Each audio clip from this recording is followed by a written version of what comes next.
Have you ever given much thought to the idea that the spoils in life go to the risk takers? If you'll give it some thought, I think you'll come up with the same solution I arrived at. A survey indicated that 98% of the men in the country are looking for security in their work. That is, they're mainly interested in losing themselves deep in the warm, nourishing viscera of some large corporation, which is fine. I'm not knocking it. I'm just commenting on it. But these are not, as a rule, the risk takers. They're more the play-it-safers. And while they can have good and successful careers all their working lives, the chances are against their hitting the big jackpot. Now, the reason I say this is because this sort of life, as a rule, does not encourage a man to do much more than he has to do, and he'll usually spend his free time, which comes to something like 72 hours a week when he's neither working nor sleeping, in pursuits not calculated to help him get ahead in the world.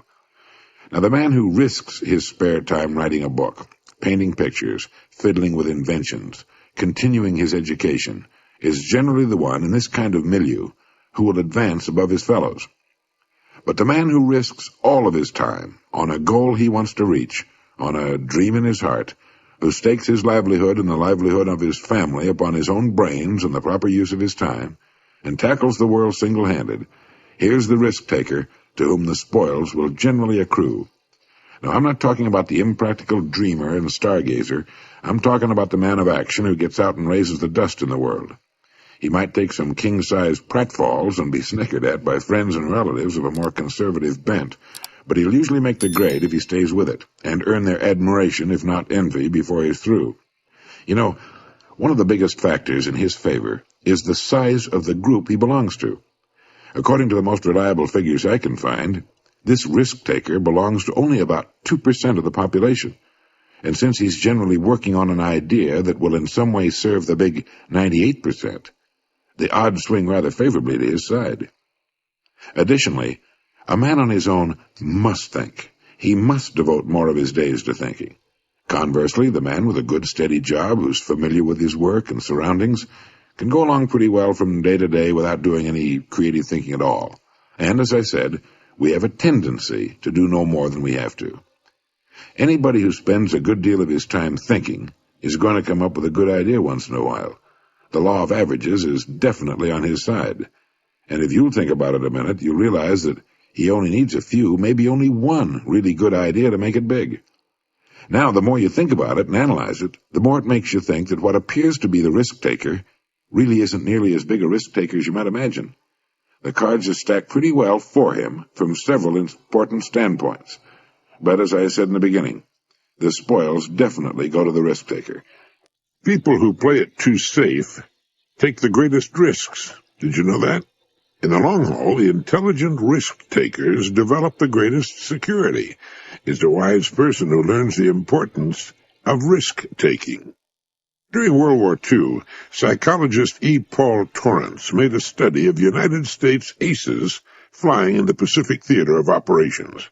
He reported that the most salient characteristic of the ace was his risk-taking ability. Throughout his life, he had kept testing the limits of his abilities, and the life histories of these men showed that they were highly resistant to accidents, and in combat they suffered fewer casualties than pilots who were inclined to play it safe. Dr. Torrance said, "Living itself is a risky business.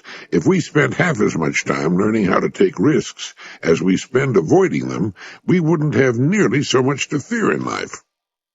In all walks of life, the most successful people are the risk-takers. Now, by that I mean they risk believing in their own ideas, striking out toward their own goals, standing up for what they believe to be right. They take the risk of being different when they believe in something.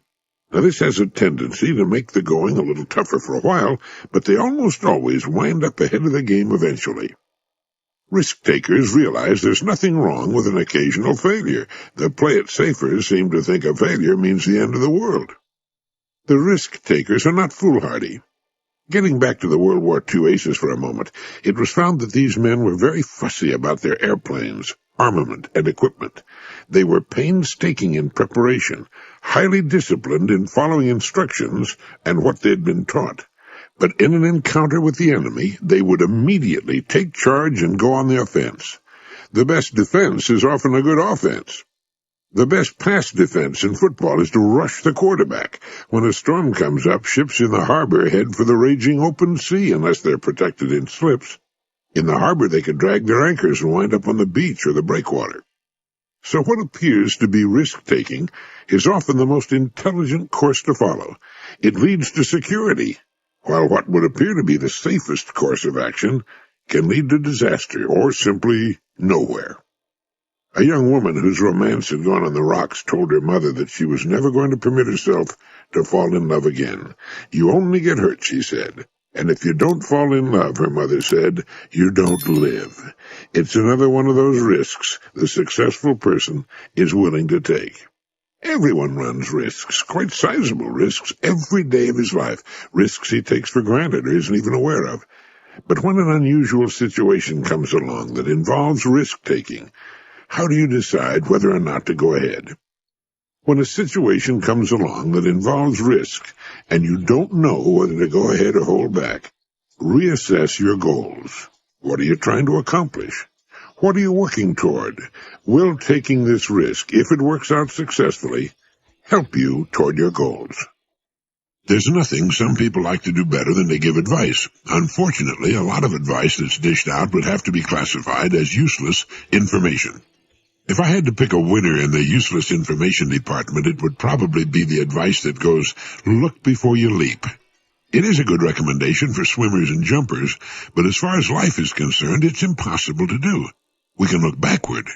We can see the results of our past actions and learn from them, but we can't look into the future. In living, we can guess or try to predict what the future will hold, but we really can't look before we leap. As a result of this, most people simply don't leap at all. But it's a wonderful and little-known fact that for those who dare to attempt a new and seemingly difficult leap, the results are often surprisingly successful and rewarding. Now, this is something that needs some explaining and no little qualification. The leap we take should be in line with two important criteria. One, it should be toward something we want with all our heart. And two, it should be in a field in which we have a good background of experience, or at least in an area related to our past experience. Let me give you some examples. Lindbergh took the big leap when he flew nonstop across the Atlantic, the first one to ever do so. But behind him were years of flying experience, including flying the mail in all kinds of weather with virtually no navigational aids. He couldn't see into the future as far as his success or failure was concerned, with failure probably meaning his death. But he was well prepared for the leap, and it made him rich and famous. Columbus did the same thing. He wanted to do something that had never been tried before. He believed it could be done, and he was a highly skilled sailor and navigator, and he had the best ships then available for the journey. All human progress is the result of this kind of thing, and on a much smaller scale, the same principle can be applied to our lives. If there's something you want very much to do, if you know it's right, and if you're prepared to try it, the chances are excellent that you will meet with surprising success. And after you've taken the big jump, you'll probably wonder why you waited so long. Of course, there's always the risk of failure. Lindbergh could have been killed. Columbus's little fleet could have met with disaster. Einstein might have been wrong. Washington might have been defeated and hanged along with all the signers of the Declaration of Independence by the British. But the fact is, they were not. It brings to mind again the great lines spoken by Thucydides in his funeral speech for Pericles. The secret of happiness is freedom, and the secret of freedom, courage. You'll never get elected unless you expose yourself to defeat. You'll never make it to second base if you try to keep one foot on first. You'll never achieve the dream in your heart unless you take the big jump and are willing to risk everything, even failure, on the attempt. If it's what's right for you and you've prepared yourself as best you can for the attempt, the chances are excellent that you'll meet with success.